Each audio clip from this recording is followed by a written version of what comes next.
Hello students. So in last lecture we have learned about the two topics, that is uniform circular motion and non-uniform circular motion.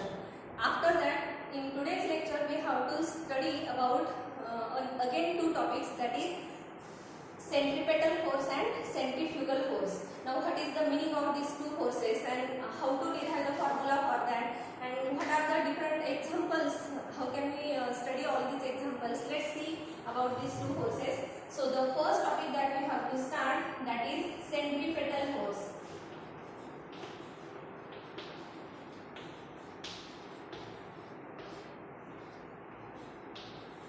In short it is called as CPF. So centripetal, in last lecture we have studied about the centripetal acceleration, okay, and that acceleration is related to uniform circular motion. Means when an object is performing uniform circular motion, then it possesses centripetal acceleration, and that centripetal acceleration is provided by this centripetal force, okay. That centripetal acceleration is provided by centripetal force. Now let's see, object is performing circular motion, okay, and this is the center of the circle. The object is moving in anti-clockwise direction. Suppose this is the radius vector, which is always away from the center of the circle. Now what is the centripetal acceleration that we have studied in last lecture? It is the acceleration which is along the radius and towards the center of the circle, okay. Centripetal, or it is also called as radial acceleration. So radial acceleration, so we take here suffix r. So this radial acceleration, it is along the radius, so it is called radial, and towards the center, so it is called as centripetal acceleration. And this centripetal acceleration is provided by this centripetal force, okay. So in order to find out the formula for centripetal force, we know the basic formula for the force according to Newton's second law. What is the formula? F is equal to, that is force is equal to mass into acceleration, right? Then in this formula, as we have to find out centripetal force, then we can take here mass, that m is the mass of the object that is performing circular motion, and this acceleration should be then centripetal acceleration, means that is ar. So this is the centripetal acceleration. In last lecture we have studied the formulas for that centripetal acceleration. Ar bar is equal to, if we write its vector form, or we can say if we represent its direction, then we can write the formula like this: minus r omega square, r bar is here, or we can write omega square r bar, okay. Why the negative sign is there? Because we know the radial acceleration and this radius vector, they are exactly in opposite direction, so we have to take here negative sign. And now if we substitute this value in this formula, let us take here vector, because force is also a vector quantity, this acceleration is also a vector quantity, so we get the formula F bar is equal to ma bar. And in order to write the vector form, we have to write these arrows here. If we substitute this value of ar here, then we get the formula for centripetal force like this: minus m omega square r bar, or you can write minus m r omega square, no problem. Okay, so this is the formula for centripetal force. Again, another formula, we have studied three equations related to this radial acceleration. Which are these three equations? First equation r omega square, second v square upon r, and the third equation v omega. Therefore, here also we get three equations for this centripetal force. Okay, so what are these three equations? Centripetal force, if we write only the magnitude of that centripetal force, then we have these three equations. What is these three equations? Just write m here, okay, in front of this formula, just write m and substitute the value of that ar here. So the first formula that we write here, m r omega square. Second formula, m v square upon r, okay, just write m multiplied by m here, again multiplied by m here. So we get the third formula, m v omega. So in this way we get these three equations for centripetal force, okay.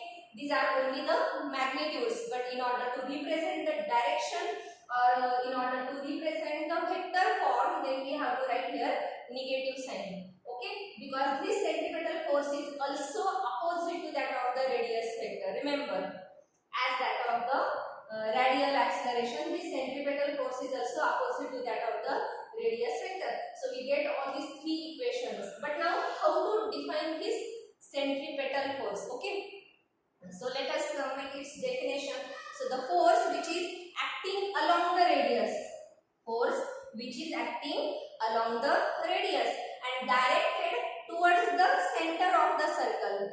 Okay, directed towards the center of the circle. That force is called as centripetal force. Okay.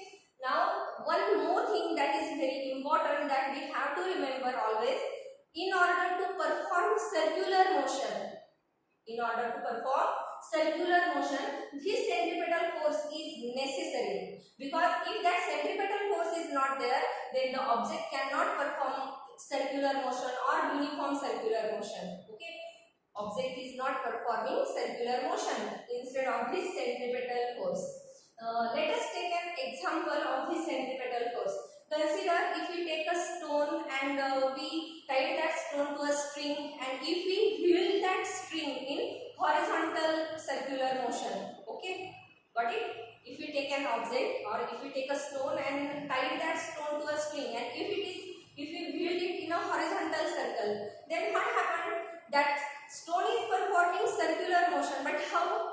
If the string is very tight, means there is some tension, okay, on the string, and due to that tension the string or that stone is performing circular motion. If we lose the string, then can that stone perform the circular motion? No. Means in this case the tension in the string plays the role of this centripetal force. The necessary centripetal force is provided by the tension in the string. Remember. Okay, it means what? In order to perform the circular motion, centripetal force is necessary. Without centripetal force, the object cannot perform a circular motion. This is the one example. Okay, so another example also you can give in your day-to-day life. Lot of examples are there. Let us consider Earth is or Moon is revolving around the Earth in circular orbit. Consider this is the Earth, and the Moon is revolving around the Earth in circular orbit. So how the Moon is revolving around the Earth in circular orbit? That is due to the gravitational force of attraction between the Moon and the Earth, isn't it? This is due to the gravitational force of attraction between the Moon and Earth. It means in his case also, in order to perform this circular motion, the necessary centripetal force is provided by this gravitational force. Necessary centripetal force is provided by this gravitational force. Okay, so in order to perform the circular motion, centripetal force is necessary. Remember, another example you can give that of the electrons. Okay, consider this is the nucleus of an atom. This is the nucleus of an atom, and we know the electrons are revolving in circular orbit around the nucleus that we have studied in chemistry. So, as the electrons are revolving in circular orbit, why they are revolving in circular orbit? Due to which force? So, there is a electrostatic force of attraction between negatively charged electron and positively charged nucleus, because inside the nucleus there are protons, that we know, and on the proton there is a positive charge. So, on the nucleus there is a positive charge. So, there is a electrostatic force of attraction between negatively charged electrons and positively charged nucleus, and due to that electrostatic force of attraction, these electrons can easily revolve in circular orbit around the nucleus. So, what does it mean? In this case, the necessary centripetal force is provided by that electrostatic force of attraction. Means that electrostatic force of attraction plays the role of that centripetal force. Without electrostatic force of attraction, electrons cannot perform a circular motion. Okay, so this is the importance of this centripetal force. So what we learn from this topic, that in order to perform the circular motion, the centripetal force is necessary. Okay, and this is the formula for the centripetal force. In order to represent the direction or vector form, we have to write here negative sign. So we got here about the centripetal force. After that, the next topic that we have to study, that is centrifugal force.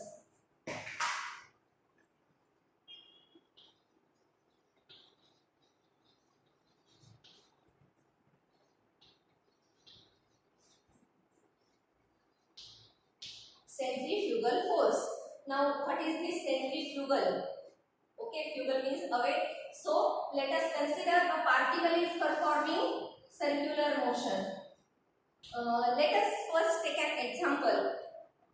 If some passengers are sitting in a car, consider some passengers are sitting in a car, and if that car is moving on a straightforward road, then all the passengers are in steady position or in rest position. Okay, but if that car takes a sudden turn towards right, consider if that car takes a sudden turn towards right, then what happened in that case?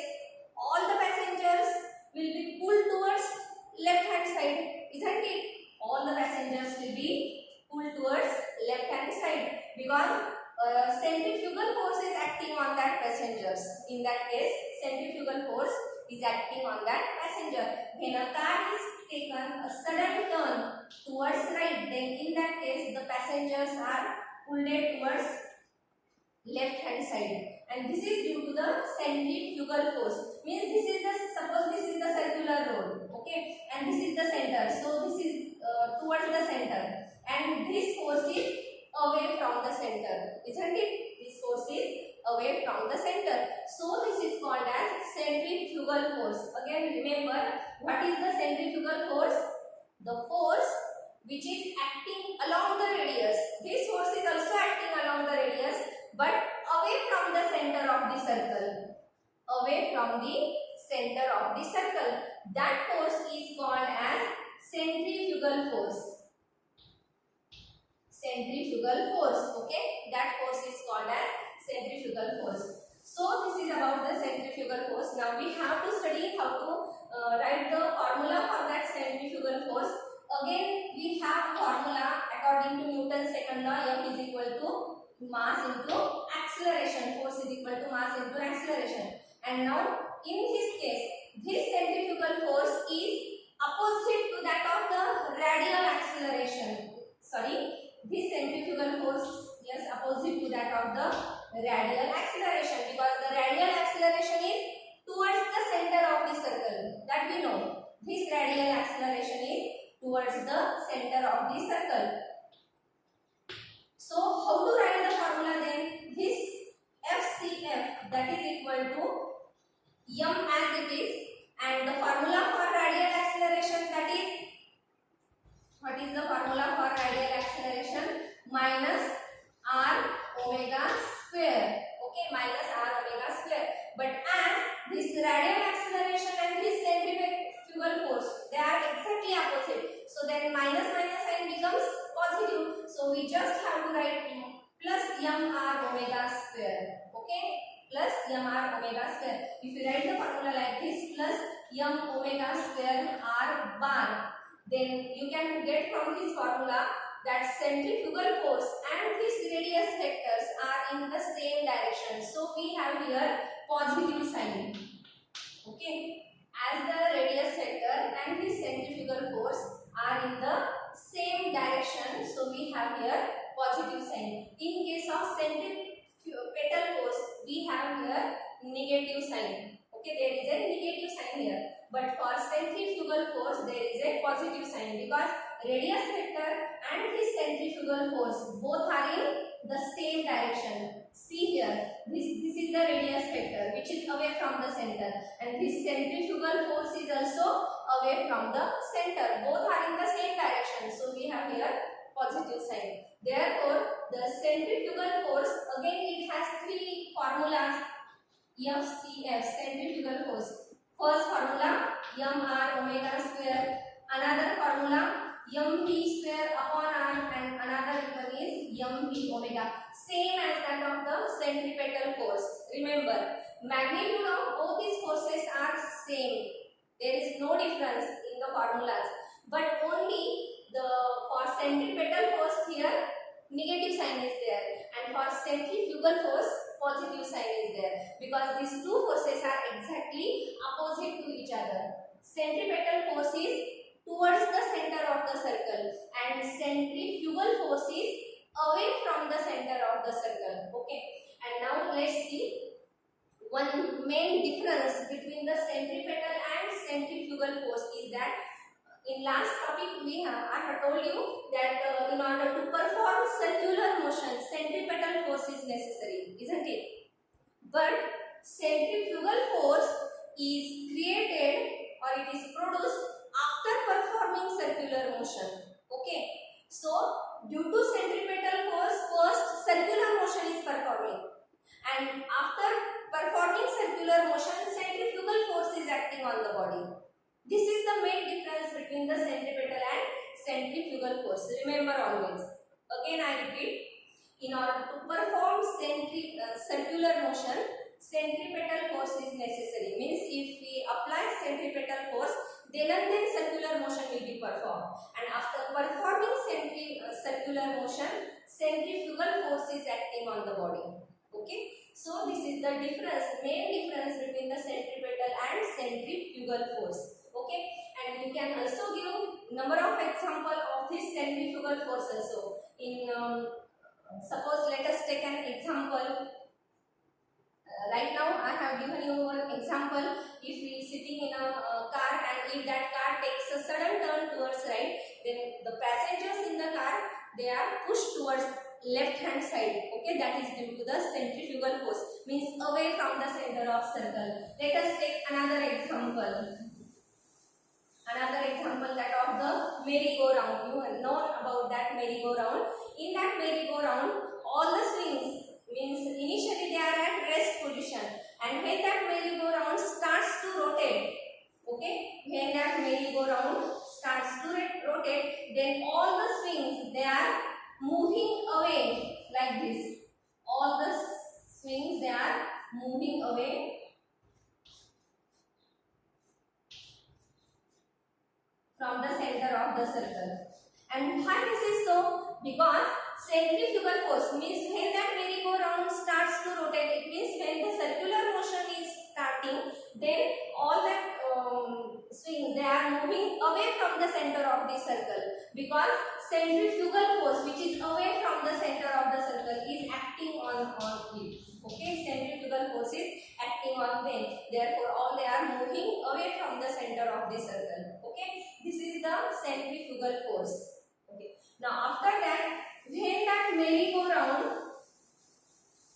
attains a constant speed, remember, when that merry-go-round attains a uniform speed, then in that case the centrifugal force is balanced by sum of all the real forces. Okay, sum of all the real forces. One more thing is that this centrifugal force is a pseudo force. It is not a real force.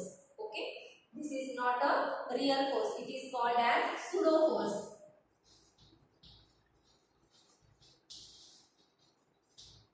Here P is silent.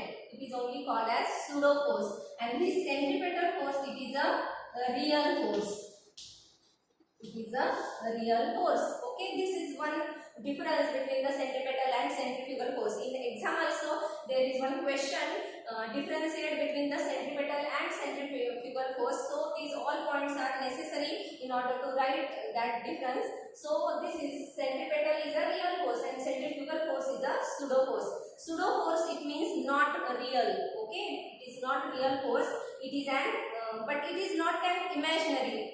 Again, one thing is that it is not an imaginary, it is only called as a pseudo force.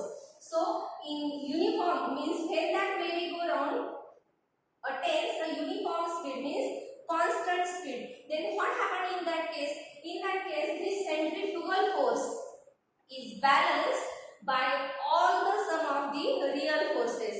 Okay, centrifugal force is balanced by the sum of all the real forces. Now here centrifugal force is given by formula mr omega square. Okay, centrifugal force is given by formula plus mr omega square, and in uniform speed, when that merry-go-round attains a uniform speed, then what happened in that case? This centrifugal force plus sum of all the real forces means mr omega square plus sum of all the real forces, that is equals to 0. It means this centrifugal force balances all these real forces, means they becomes equal. Okay, centrifugal force balances all the real forces, and the vector sum of these two forces then will be equals to 0. So this is about the centripetal force and centrifugal force. Okay, I have also given you some examples related to this centripetal and centrifugal force.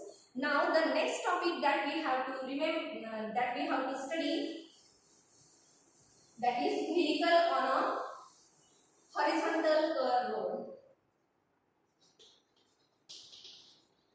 Vehicle on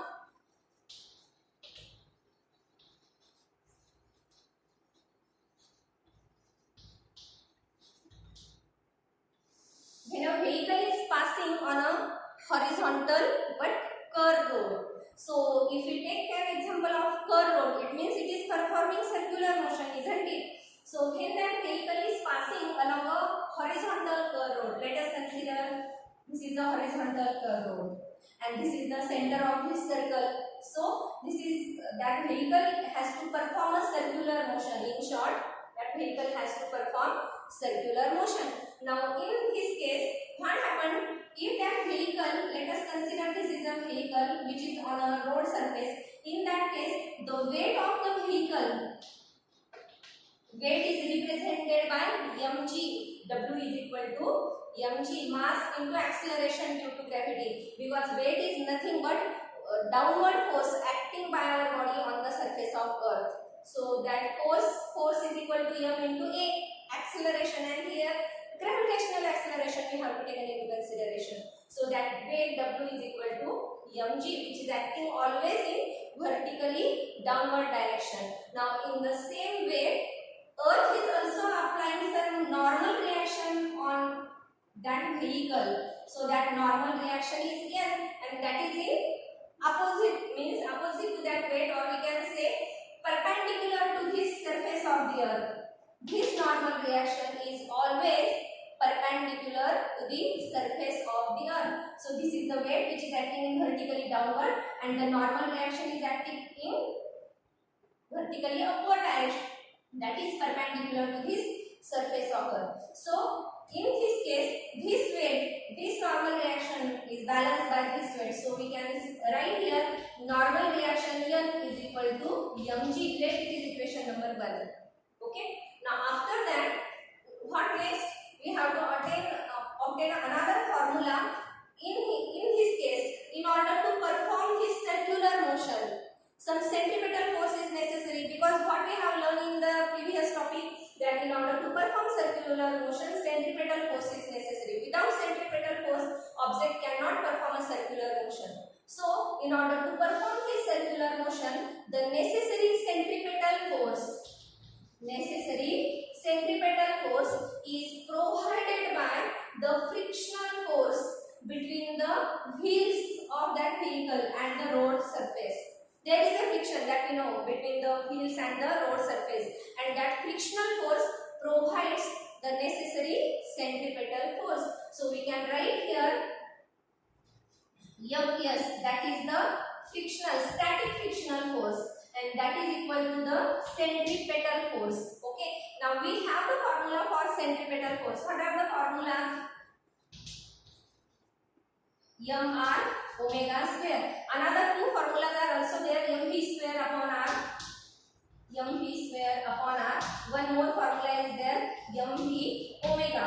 So this static frictional force is equal to centripetal force, because in order to perform the circular motion for that vehicle, the necessary centripetal force is provided by this frictional force, or we can say this is the static frictional force. Okay, so we get this formula. Let us consider it is equation number 2. But instead of taking all these three equations, we have to consider only this.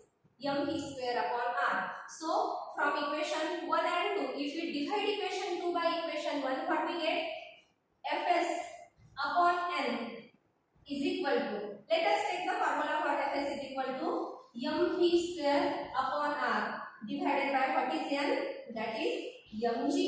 Got it? So this is equation number 1, that normal reaction balances the weight because they are exactly opposite and they balances each other. So we get this first formula. And how to get this second formula? The necessary centripetal force is provided by that frictional force, means frictional force acts as a centripetal. So we have this formula and we first divide equation 2 by equation 1. So this m and m get cancelled, we get v square upon rg, r into this g. Okay, so we get this formula, let it is equation number 3. Now after that, this frictional force, in 11th standard we have a formula for the frictional force. What is that formula? Fs is equal to mu s into n. This formula we have studied in 11th standard. Okay, if you forgot it, then revise it. So Fs is equal to mu s into n. Now if from this formula we have to obtain the formula for Fs upon n. So what we get? Fs upon n, that is equal to mu s. And now let us substitute this value of mu s here. Let us substitute this value of mu s here. So what we get? Mu s is equal to what is that? V square upon rg. Okay, mu s is equal to v square upon rg. And now from this equation we get the formula for v square, or we get the formula for v is equal to under root mu s into rg. So this is the speed of the vehicle while it is moving along a horizontal curved road. This is the speed of vehicle when it is moving along a horizontal curved road. What is the formula? V is equal to under root mu s into rg. What we take? We take this rg here, and here there is a v square. So we have to find out the value of v only. Again we take the root of that equation. So we get the formula v is equal to under root mu s into rg. Okay. After that, if we have to find out the maximum safety speed, then in this formula, if this frictional force will be maximum, then this speed will be also maximum. Means if this frictional force is maximum, Fs upon n, isn't it? That is equal to mu s, and also it is equal to v square upon rg. This is the formula. Okay. If this frictional force will be maximum, then this velocity is also maximum. It means it is the maximum safety speed with which the vehicle can be moving along a horizontal curved road. So what is the formula that we obtain from this? This is only the velocity. Okay. Now we have to find out the formula for maximum velocity. So we get the formula. If we take this rg again here, so we get v maximum square is equal to mu s into rg, and therefore v maximum is equal to under root mu s into rg.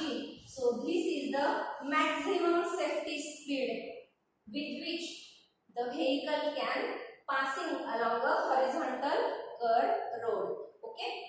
Again remember, this Fs is equal to mu s into n, that we have studied in 11th standard. So from this formula we get the value of Fs upon n, that is equal to mu s, and we substitute this value here mu s, and we have this formula already. So we get v square is equal to mu s into rg. But in order to find out the maximum safety speed, we have this frictional force should be maximum. So Fs maximum, then here V also maximum. So this is the maximum safety speed with which the vehicle can moving along a horizontal curved road. Remember.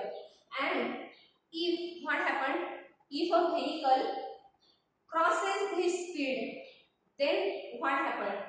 If the vehicle, any vehicle crosses this maximum safety speed while moving along a horizontal road. Let us consider you are moving means you are passing along a horizontal road on a bike, and if your speed will be maximum than a particular limit, then what happened? Our bike will be thrown out of the road. Okay, if our speed will be maximum, or if our speed extend this limit, if our speed will be more than this v maximum, then our bike will crosses the road, or our bike will be thrown out of the road. It means this is the maximum safety speed. We have to obtain our speed less than this or maximum this speed. With this speed we have to drive our vehicle. Okay, while passing along a horizontal road. You have always remember, when we are moving along a curve road, we always decreases our speed. Why? Because if our speed will be greater than this, then our bike or our car will be thrown out of the road. And that's why if we have to increase this v maximum, then what we have to do? R, what is that R? R is the radius of that circular path. We can't increase that value of R, isn't it? What is G? G is the acceleration due to gravity, and that remains constant, that also cannot be increased. Then how to increase this value of v maximum? So there is only one possibility, increase this value of mu s. Now what is this mu s that we have learned in 11th standard? Mu s is called as coefficient of static friction. Okay, so if we increase this coefficient of static friction, we have to make that road surface very rough. Okay, in order to increase this mu s, we have to make that road surface very rough, and if that road surface becomes very rough, then there is a problem of wear and tear of tires. Okay, our tires will be damaged very soon. Therefore we can't increase the value of mu s beyond a particular limit. It means v maximum cannot be increased beyond a particular limit. Okay, now then what is the another way how to increase this value of v maximum? That we have to study in the next lecture. Okay, so let us stop here. Goodbye and have a nice day.